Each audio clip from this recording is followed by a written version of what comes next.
child, I used to advocate for teenage.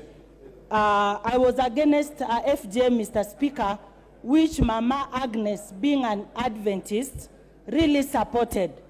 She raised 6 girls. And Mama Agnes told me, Donya, when you become a mother, make sure you guide your girls through having good morals, even having a wedding, not come to stay. Mama Agnes advocated for weddings. You get married at a proper age when you are a virgin.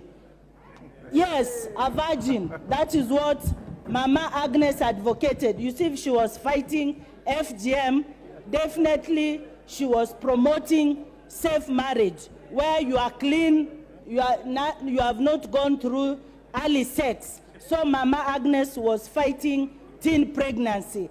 That's why Donya standing here obeyed to that law of being a virgin. I got married when I was a virgin, Mr. Speaker. Through the advice of Mama Agnes, who is Mama Jerusha's mother. In Kisii County, I fight for teen pregnancy. I fight for FGM, courtesy of Mama. Fight against. I'm a mother of 2 girls. You can be assured my girls will be virgins when they'll be getting married.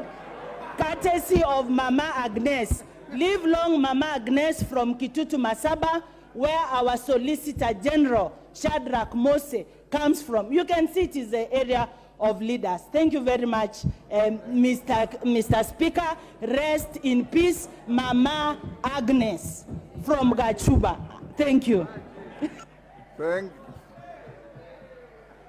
you very much. Honorable members, order. Honorable Opio and I. Order, honorable members. Yes, the Honorable Speaker. Honorable and I, this is the correct time that you should have stood. Thank you, I'm well guided. Prosecute your matter. I was telling the Honorable Chungwa that I've been out of this house for some time. I've been engaged in other national duties outside. Mr. Speaker, I was rising on a point of order number 20A5. But simply put, without really prevaricating, Mr. Speaker, I did write to you on the 6th of April, communicating the decision of the minority coalition, the removal of Honorable Sabina Chege as the deputy minority whip.